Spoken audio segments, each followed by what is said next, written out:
What's the darkest secret someone accidentally revealed in front of you? My uncle admitted to me that he once had an affair with a woman in another state and had a child with her. Shortly after the child was born, they both died in a car accident. He basically saw this as a blessing, as it meant his wife wouldn't find out. Yeah, he's a piece of shit. They ended up divorcing anyways a few years later for other reasons. I'm the only one in my family that knows. My great-grandfather killed his wife. Broke some of her bones in a drunken rage and threw her outside in a blizzard. The 6 children currently living in the house were too scared to go help her. She froze to death. He was ex-police, so no charges. The same guy also burned down their first house because he was tossing lit matches at the cat and it ran around lighting everything else on fire. I was listening my grandparents and their siblings talking about him. They were so excited talking about when he finally died alone in the 70s. He also apparently did things to the girls of the family and none of them reported it because he'd definitely have killed them. I remember riding in the car with my aunt and my mom. I was in the back seat. She and my mom were talking about her new boyfriend who happened to have a kid. I remember her saying, "And what am I supposed to do about that? I don't even love my own kids." I've never forgotten that, and I have never liked my aunt after that. When we were playing on the playground together at age 9, my childhood friend admitted that she was being SA'd by her own father. Even at age 9 I knew something about it seemed off, but I didn't realize how truly heinous it was until the memory resurfaced as an adult. I had something similar happen when I was in maybe 6th grade. The problem was she used a lot of euphemisms I didn't understand until adulthood, so the conversation just left me really confused and uncomfortable. Like, I knew it was something upsetting but I didn't know why. It wasn't a person that revealed it to me, I saw it on the news. My parents had a friend that would come over all the time, hung out. They would talk. He would play with me as well. When I was a kid, showed me cool card tricks. Turned out later I saw him on the news. Richard Ramirez, the Night Stalker. My dad always called him La Bamba because of Richie Valens. When I was a kid, I innocently asked my mom why my uncle had stopped picking me up at the bus stop and driving me to school. The whole room went silent. Turns out nobody had ever told me I didn't have an uncle. To this day I still have no idea who that guy was. Did they know who this person was? No, and my parents eventually convinced themselves I'd completely made the whole story up. Over the years I even started doubting my own memory, and yet I still have very vivid memories of that person. A pedophile with self-control, I'd wager. That possibility has honestly given me chills for the past 30 years. Friend in college would get blackout drunk and trauma dump on the group. We learned that in the summer before going to college he got a phone call from his best friend asking to meet him at the beach. He biked over there, sat in the sand with him watching the sunset, and then the best friend shot himself in the head. Apparently our friend had brains and skull fragments all over his face as he called 911. I don't think he knows he ever told us that. No one ever mentioned it again. A family member who lost a spouse casually mentioned while drunk that they didn't offer aid even though they knew the spouse was in mortal danger. That spouse indeed died. Very dark drunk confession. That person has since passed as well. What kind of aid could they have offered? Why didn't they give it? They were aware of the drug overdose and told the spouse not to take that many pills, that it was too many. They took them anyway and the spouse just watched and didn't call for paramedics despite knowing what was going on. It wasn't an intentional suicidal attempt, it was drug addiction. The spouse who died didn't think they were taking too many. The other spouse had plenty of time to call paramedics and it definitely would have saved life. Instead they watched them then chose to go to sleep. Estimated time of death was said to be around 9 p.m. Spouse said they went to sleep in the room at midnight. Called paramedics at 10 a.m. the following morning. They had been deceased over 12 hours at that point, and they knew it. My mom visits people in prison for religious reasons because she takes her Christianity seriously. One day, a guy in jail for CP told my mom he had also molested his daughters. 10 years later I've become friends with a girl, and when my mom hears her name she pulls me into a one-on-one conversation and tells me all about it. A few weeks later this girl and I were hanging out with a group of friends and she made an offhand comment about no one knowing her past. I told her I knew it, so we went outside and she cried on my shoulder for 2 hours while we looked at stars. She was happy she could share with someone as she had only ever told 2 strangers. We have grown apart as we got older, but I follow her on some social media and am happy to report that she is married with a few lovely children and at least outwardly appears to have used her years of therapy well to survive the trauma and move on. A friend revealed that he secretly kept files on people he knew in a filing cabinet in his bedroom. I pretended to be fascinated and asked to borrow mine so I could copy it. It contained letters I'd written and pages of scribbled notes about conversations and a complete record of who'd worked for and when. Plus notes on my mother and some sketchy notes on my sister. I burnt the file and never saw him again. What a creep. Worked a corporate job and I was high up in the ladder, got close to the owner and his family, and he had an adult special needs son. After a while the owner moved out of state and I rented his house. His special needs son would stop by every day asking where his dad was, and I explained to him he moved and we would just hang out and talk. Found out later that he wasn't always like this. One of the old employees told me during a company party the owner pushed his son, at that time early teens, down the stairs and had a brain injury. After that the poor kid had the mind of a 10-year-old. The son was the nicest, funniest guy I still know to this day. Quit the company but I still talk to the son. Broke contact with the owner but I still send gifts to the son since I'm out of country now.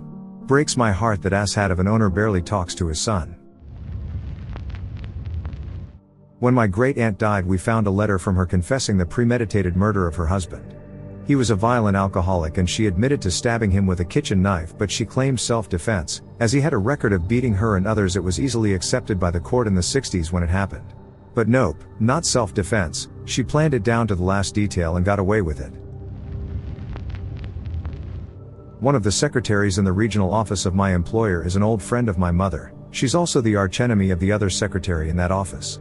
3 years ago she was complaining about the other secretary's attitude and said, "She blames everything on being abandoned as a child and adopted, but you were 2 and look at how well you turned out." I was 40 at the time, had no idea I was adopted before that. I was stunned. I told her I had to go get some work done and quickly left. About a week later, when I was back in that office to pick something up for a couple of guys I supervise, her husband came to pick her up at work and she introduced me to him as the one, insert my mother's name here, adopted. I just shook his hand, picked up what I came there to get, and left in a hurry again.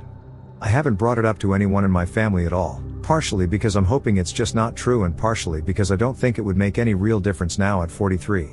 My parents are the ones who raised me and sacrificed to give me a great life, regardless of the biology of the situation. It does feel weird now though. There's this little internal hitch when I say mom or dad that I can't help. My ex's 7-year-old brother asked where's April at the first family get-together that I was invited to. I brushed it off as the kid asking where my ex's ex was. A year later the kid is showing me a family tree he made for school that he had hung on his wall. I saw a photo missing and some writing erased under the photo. Well, little kids seem to press very hard when they write, so I was able to see that April and my ex were going to be married May 14th, just 1 month after he and I started dating. Ex admitted that he was still engaged to April while we were actively going on dates to get to know one another and only broke it off once he knew I was worth pursuing. Glad he's an ex, what a tremendous douchebag. April dodged a bullet. Poor kid. As am I. He's currently in the process of being separated from his current wife for a litany of issues. He's 0 for 3. Meanwhile, April is married with a family and I have happily been with my wife for 12 years. Decades ago I moved to Toronto to a rooming house. A guy from Nova Scotia then moved in too, new to the city. We were having beers one night, and he got this sad look on his ugly face, looked at the ground and said, "I wish they would forgive me, I didn't mean to do it." I asked him, "Luke, what are you talking about?" He replied, "I didn't meant to burn the church down." I happened to have met another fella who knew Luke from his tiny fishing village, population about 300. He said that Luke was playing with matches teen years and burned down the town's only church. He was rammed out of town, forever banished. I worked in elder care. You often get admissions of old-time justice. One lady very sweetly offered to get rat poison to take care of an AIDS husband when she had a bruised face. It was from a car accident, and matter-of-factly told us that that was how she and her family dealt with an abusive father. As I understand it, the life expectancy of married men increased after the widespread legalization of no-fault divorce, because it gave women a way to escape their abusive husband without killing him. Girl I knew drunkenly confessed that she is also into women. Something she insists on usually keeping closed, so I didn't tell anyone because it's not my story to tell. Years later she accepted it more and confessed in a sober state, and I was like, yeah, I know, you told me a couple years ago. One of my old school friends did something similar to this. He had started to develop a bit of a drinking problem in his late 20s, and on at least 2 occasions while at being present he had come out as gay to us, his circle of close friends. Obviously no one felt any differently about him, and by the time he sorted himself out and he came out while sober, we all had a bit of a laugh about how he'd told us several times before. My best friend's sister just casually dropped, "I don't know why everyone made such a big deal about sores from sitting on the toilet reading too long. The doctors said it was syphilis, but come on. I was 9. I shot my bestie a what the fuck look because we both knew their grandfather was a pedophile. Took my dad out to some bars for his birthday when he was in his early 50s. We both got pretty drunk, but he was completely sauced. About a half hour before he punched the glass out of a broken jukebox that stole his money, he told me that my brother may not actually be my full brother. When my mom and dad met in the military, my mom had a boyfriend. He was a piece of shit and abused her, but she was away from him when she got stationed in Germany for a while. Her and my dad hit it off pretty quickly and found out she was pregnant pretty early on. They were never quite sure whether she was already pregnant or if she got pregnant while in Germany. I asked my dad why they never got any tests done to find out, and he said, "I don't care what any fucking test says, that's my son." I really respected him for that and chose not to press any further. The only other thing he really said about it was not to tell my brother, which I haven't and never will. To be honest, I'm a bit curious, and it would explain a lot since he and I look nothing alike, but knowing wouldn't change anything about the way I feel about him, so I don't really care either. I don't even know if my dad remembers telling me about it. We never talked about it again, and it's been close to 15 years since he told me. I'm taking that shit to my grave. Never going to bring it up again with my dad, and never going to even mention it to my mom or my brother. A good friend of mine quietly dropped into conversation that he bought heroin on the dark web and shot up for the first time while taking a bath. How is your friend doing now? Shooting up for the first time ever in a tub of water is definitely an additional risky choice to the choice already being made.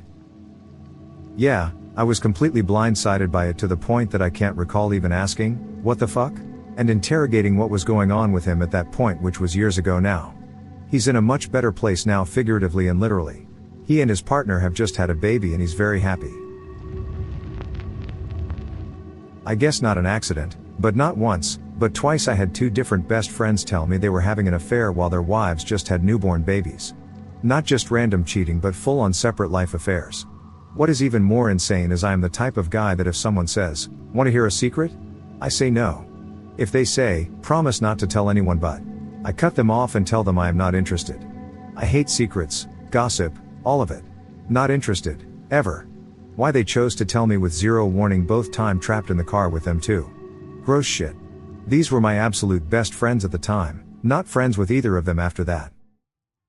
Did you tell their wives? In one case my wife was also best friends with her, we did literally everything together.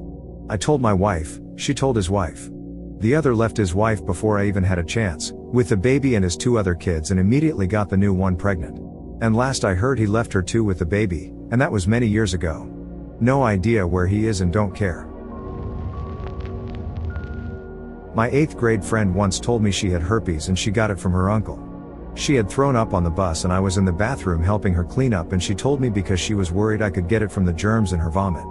I asked her how he gave it to her and she told me she didn't want to talk about it anymore, so we didn't. Similar thing to me. A friend showed me the cool bruise she had from her dad grabbing her. I made her go to the nurse, who must have reported it because later she was complaining that her dad couldn't take her to McDonald's anymore. She had been removed from his custody and lived with her grandmother. I assume he had visitation and it was changed to supervised visitation after this incident, so he couldn't take her out to eat anymore, I guess. Not so much a secret, but definitely something I wasn't supposed to hear. My husband is a paramedic and had an extremely bad call. I won't give the details, but it involved a very young girl passing away in a house fire. I came home one day pretty shortly after that to find him blackout drunk, and while I was taking care of him he told me every single thing in gruesome detail. The way it smelled, the screaming, the mom and dad breaking down. Everything. It broke my heart for him and for the family. To this day he has no clue that he shared all of it, and I won't tell him because I know how guilty he would feel. My sister was warning my husband about my mother as he was meeting her for the first time as a fiancé. I finally learned why I was in a coma for most of 5th grade. My mother had a bipolar manic episode and pushed me off a steep Pacific Northwest embankment for mentioning I was not a fan of her favorite color, purple. My family had refused to tell me for decades, and my sister did not realize I had gotten off work 2 hours early and heard her explaining. "Oh my God, I'm so sorry that happened to you. Are you okay mentally and physically?" "I am okay physically, I recovered well, and mentally I've done all right. I have struggled at times with a lot of my childhood memories being scooped from my brain, and that's hard to get around with people because people want to get to know you." My sister reported that I was more serious before the incident but then shifted to it's life, more nonchalant. I maintained my academic level and continued to do very well with patterns in school and can work. Yikes, this is a bad one. So I went to Mexico with my dad and sister, all drinking age, and my dad's longtime friend and his family. Well, the older son, I'd say late 20s 30-ish, was drinking all day and by nightfall was pretty blasted. Myself, my sister, my dad and the son went to get tacos in town. We sat outside eating and there was a little girl, like under 4, was at a table next to us and she was just bobbling around being cute when the son starts saying how beautiful she is. We are all just like, yeah, cute kid, and eat our tacos but he doesn't stop. He's like, "Oh my God, that is the most beautiful girl I've ever seen. Oh my God," and out comes his mouth. "I wish I could fuck her." Only me and my sister heard him. We both looked at each other in shock, not knowing what to say. We stayed away from him the rest of the trip. Not revealed, but found out I was the secret. My father divorced my mother while I was a very early age, and had contact whenever he could muster the effort to make an appearance every couple years or so, filled with empty and broken promises. Nevertheless, I loved him and missed him. After becoming a father myself, I decided to forge and maintain a relationship with him in the last decade or so. We grew closer and he got to know his grandchildren during their younger years much more so than he ever did with me, and I was grateful for it.